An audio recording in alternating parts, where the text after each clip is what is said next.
बिस्मिल्लाहिर्रहमानिर्रहीम। Hello and अस्सलाम वालेकुम। कैसे हैं आप सब? ठीक ठाक हैं? मैं हूं हिना जबीन, तो वेलकम करती हूं आपको अपने चैनल पर। तो नाज़रीन, आपका बहुत बहुत शुक्रिया, आपने अपना कीमती वक्त निकाला मेरे इस वीडियो को देखने के लिए। और उसके बाद आपसे रिक्वेस्ट है कि आपने अगर मेरे चैनल को अभी तक सब्सक्राइब नहीं किया तो कर लीजिए और नोटिफिकेशन का बटन ऑन कर लीजिए। तो जी, हम बात करने जा रहे हैं अरशद शरीफ को गलत शनाख्त की बिना पर गोली मारी।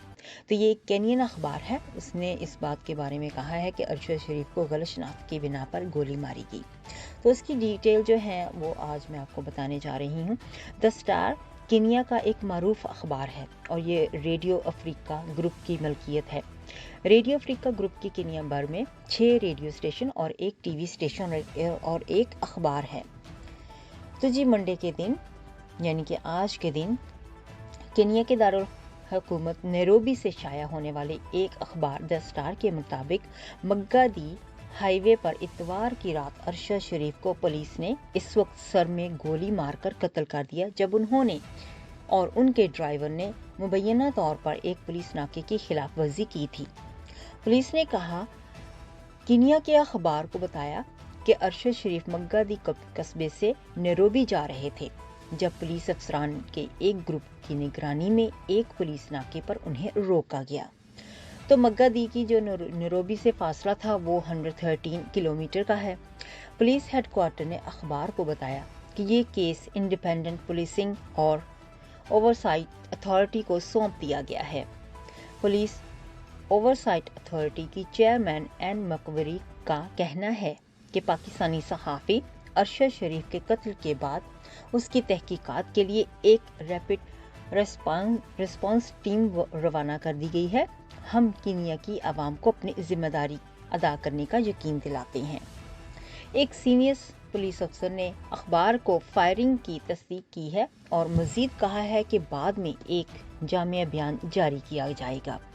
अफसर ने कहा कि फायरिंग का एक वाक़या पेश आया था जो एक सहाफ़ी से मुतल्लिक़ गलत शनाख्त का मामला साबित हुआ है।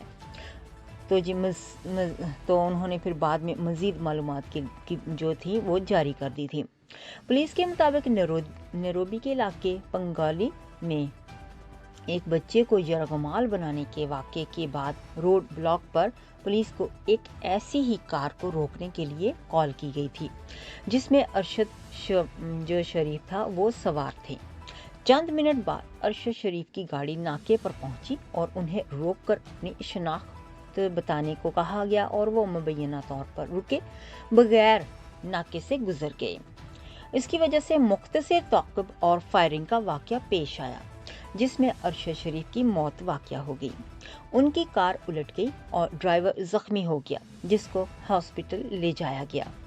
बाद में ड्राइवर ने पुलिस को बताया था कि वो उनका मकतूल साथी डेवलपर थे और मग्गादी में एक साइट की तरफ जा रहे थे।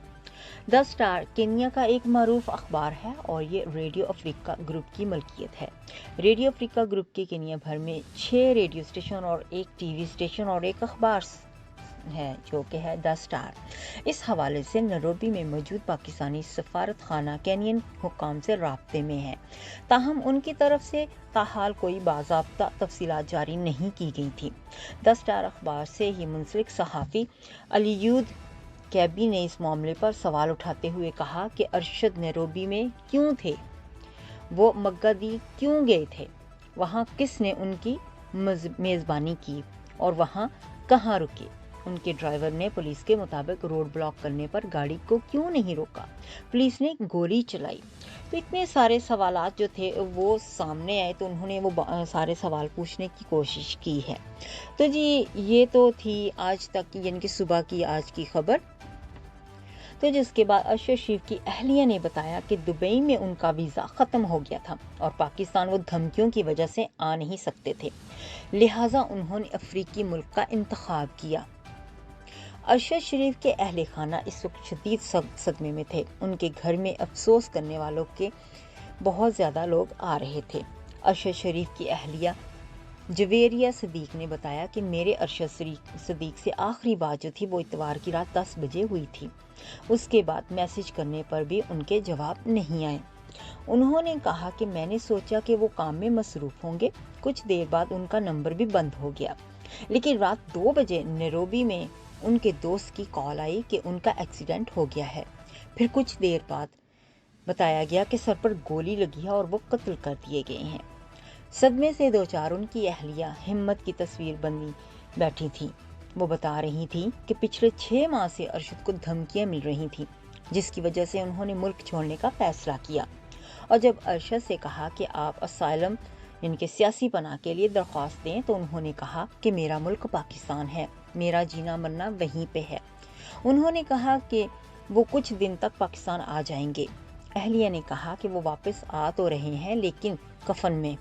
उन्होंने कहा कि 6 माह बाद पहले तालिबान ने कत्ल की धमकियां दी। हमें केपी की हुकूमत ने बताया, जिसके बाद अरशद दुबई चले गए थे। उन्होंने कहा कि हमारी तालिबान के साथ क्या दुश्मनी है। अरशद को दुबई में खतरा था, उनके कातिलों ने वहां भी पीछा किया। ये कोई हादसा नहीं बल्कि टारगेट कत्ल है और इसका अरशद को इल्म था और उनकी जान को खतरा है। उन्होंने बताया कि दुबई में उनका वीज़ा ख़त्म हो गया और वो पाकिस्तान वो धमकियों की वजह से वापस ना आ सकते थे, इसलिए वीज़ा दोबारा लेने के लिए उन्होंने अफ्रीकी मुल्क का इंतखाब किया। जवेरिया ने कहा कि कल तक हमें इल्म नहीं था कि वो केनिया में है, हमें सिर्फ ये इल्म था कि वो किसी अफ्रीकी मुल्क में है। सिक्योरिटी खदशात की वजह से उन्होंने मुल्क का नाम नहीं बताया था। वो अपने शौहर अरशद शरीफ की बातें करती रहीं और सामने मेज़ पर अरशद की तस्वीर रखी हुई थी, जिस पर वो अपनी उंगलियां फेरते हुए तमाम बातों को याद कर रही थीं। आंसू गालों से बहकर तस्वीर की फ्रेम पर गिर रहे थे। उन्होंने कहा कि अरशद एक जिम्मेदार इंसान थे, जिम्मेदार शौहर, बेटे और बाप थे। अभी पिछले हफ्ते तक वो अपने अहले खाना की माली जिम्मेदारियां अदा कर रहे थे। उन्होंने कभी किसी चीज में कोताही नहीं की। मेरा तो शौहर और दोस्त दोनों बिछड़ गए हैं। अरशद शरीफ की अहलिया ने कहा कि आज तक किसको मिला है इंसाफ? अगर मिलता भी है तो जो दुनिया से चला गया वो वापस कैसे आएगा? अरशद शरीफ की वालदा के घर, जहां उनकी पहली अहलिया और बच्चे भी मौजूद थे, वहां मीडिया और अफसोस करने वाले लोग बहुत ज्यादा पहुंच गए थे। अरशद की वालदा 70 साल खातून है, जो पहले खामिद और छोटे बेटे को 11 साल कबल खो चुकी हैं और अब उन्हें दूसरे बेटे का सदमा देखना पड़ रहा है। तो जी, ये बात सुन के तो बहुत ही वाकई में दुख हुआ है कि उनका कत्ल हुआ है। एक सीनियर, एक ऐसे सहाफ़ी जो पाकिस्तान के लिए काम करते थे, पाकिस्तान का नाम उन्होंने बहुत रोशन किया था, बहुत ही अच्छे सहाफ़ी थे। तो जी, आज वो इस दुनिया में नहीं रहे। हमारी दुआ है कि अल्लाह ताला उन्हें जन्नतुल फिरदौस में जगह अता फरमाए और उनके घर वालों को सब्र अता फरमाए। आमीन। अपना बहुत सा ख्याल रखिएगा। मुझे अब इजाज़त दीजिएगा। नेक्स्ट वीडियो तक के लिए बाय बाय।